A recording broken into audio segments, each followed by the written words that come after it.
Dictation शुरू होगी 3 second बाद। लोकगीत अपनी लोच, ताजगी और लोकप्रियता में शास्त्रीय संगीत से भिन्न है। स्टॉप। लोकगीत सीधे जनता के संगीत हैं। घर, गांव और नगर की जनता के गीत हैं। ये इनके लिए साधना की जरूरत नहीं होती। त्योहारों और विशेष अवसरों पर ये गाए जाते हैं। स्टॉप। सदा से ये गाए जाते रहे हैं और इनके रचने वाले भी अधिकतर गांव के लोग ही हैं। स्टॉप। स्त्रियों ने भी इनकी रचना में विशेष भाग लिया है। ये गीत बाजों की मदद के बिना ही या साधारण ढोलक, झांझ, करताल, बांसुरी आदि की मदद से गाए जाते हैं। स्टॉप। एक समय था जब शास्त्रीय संगीत के सामने इनको हेय समझा जाता था। स्टॉप। अभी हाल तक इनकी बड़ी उपेक्षा की जाती थी। स्टॉप। पर इधर साधारण जनता की और जो लोगों की नज़र फिरी है तो साहित्य और कला के क्षेत्र में भी परिवर्तन हुआ है। स्टॉप। अनेक लोगों ने विविध बोलियों के लोक साहित्य और लोकगीतों के संग्रह पर कमर बांधी है और इस प्रकार के अनेक संग्रह अब तक प्रकाशित भी हो गए हैं। Stop para. लोकगीतों के कई प्रकार हैं। इनका एक प्रकार तो बड़ा ही ओजस्वी और सजीव है। यह इस देश के आदिवासियों का संगीत है। स्टॉप। इनके गीत और नाच अधिकतर साथ साथ और बड़े बड़े दलों में गाए और नाचे जाते हैं। 20-20, 30-30 आदमियों और औरतों के दल एक साथ या एक दूसरे के जवाब में गाते हैं। दिशाएं गूंज उठती हैं। स्टॉप। पहाड़ियों के अपने अपने गीत हैं। उनके अपने अपने भिन्न रूप होते हुए भी अशास्त्रीय होने के कारण उनमें अपनी एक समान भूमि है। स्टॉप। गढ़वाल, किन्नौर, कांगड़ा आदि के अपने अपने गीत और उन्हें गाने की अपनी अपनी विधियां हैं। स्टॉप। उनका अलग नाम ही पहाड़ी पड़ गया है। स्टॉप। वास्तविक लोकगीत देश के गांवों और देहातों में है। स्टॉप। इनका संबंध देहात की जनता से है। स्टॉप। बड़ी जान होती है इनमें। चेता, कजरी, बारहमासा, सावन आदि मिर्जापुर, बनारस और उत्तर प्रदेश के पूर्वी और बिहार के पश्चिमी जिलों में गाए जाते हैं। स्टॉप। बाउल और भतियाली बंगाल के लोकगीत हैं। स्टॉप। पंजाब में माहिया आदि इसी प्रकार के हैं। स्टॉप। हीर रांझा, सोहनी, महिवाल संबंधी गीत पंजाबी में और ढोला मारू आदि के गीत राजस्थानी में बड़े चाव से गाए जाते हैं। Stop para. इन देहाती गीतों के रचयिता कोरी कल्पना को इतना मान न देकर अपने गीतों के विषय रोजमर्रा के बहते जीवन से लेते हैं, जिससे वे सीधे मर्म को छू लेते हैं। स्टॉप। उनके राग भी साधारणतः पीलू, सारंग, दुर्गा, सावन, सोरठ आदि हैं। स्टॉप। कहरवा, बिरहा, धोबिया आदि देहात में बहुत गाए जाते हैं और बड़ी भीड़ आकर्षित करते हैं। स्टॉप। इनकी भाषा के संबंध में कहा जा चुका है कि ये सभी लोकगीत गांवों और इलाकों की बोलियों में गाए जाते हैं।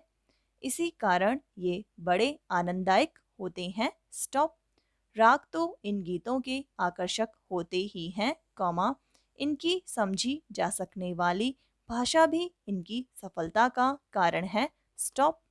भोजपुरी में करीब 30-40 वर्षों से विदेशिया का प्रचार हुआ है। स्टॉप। गाने वालों के अनेक समूह इन्हें गाते हुए देहात में फिरते हैं। उधर के जिलों में विशेषकर बिहार में विदेशिया से बढ़कर दूसरे गाने लोकप्रिय नहीं हैं। स्टॉप। इन गीतों में अधिकतर रसिक प्रियों और प्रियाओं की बात रहती है, कौमा परदेशी प्रेमी की और इनसे करुणा और विरह का रस बरसता है। स्टॉप।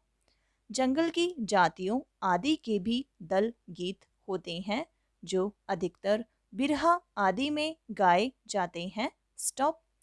पुरुष एक और, स्त्रियां दूसरी और, एक दूसरे के जवाब के रूप में दल बांधकर गाते हैं और दिशाएं गुंजा देते हैं। स्टॉप। पर इधर कुछ काल से इस प्रकार के दलीय गायन में कमी हुई है। स्टॉप। एक दूसरे प्रकार के बड़े लोकप्रिय गाने आल्हा के हैं। स्टॉप। अधिकतर ये बुंदेलखंडी में गाए जाते हैं। स्टॉप।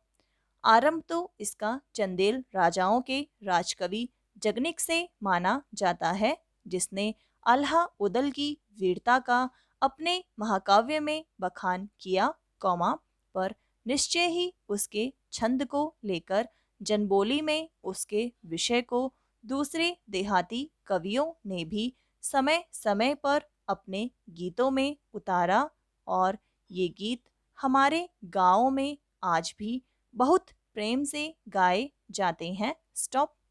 इन्हें गाने वाले गांव-गांव ढोलक लिए गाते फिरते हैं। इसी की सीमा पर उन गीतों का भी स्थान है जिन्हें नट रसियों पर खेल करते हुए गाते हैं। अधिकतर ये गद्य पद्यात्मक हैं और इनके अपने बोल हैं। स्टॉप। अनंत संख्या अपने देश में स्त्रियों के गीतों की है। स्टॉप। है तो ये गीत भी लोकगीत ही, कौमा पर अधिकतर इन्हें औरतें ही गाती हैं। स्टॉप। इन्हें सिरजती भी अधिकतर वही है। स्टॉप। वैसे मर्द रचने वालों या गाने वालों की भी कमी नहीं है, पर इन गीतों का संबंध विशेषतः स्त्रियों से है। स्टॉप।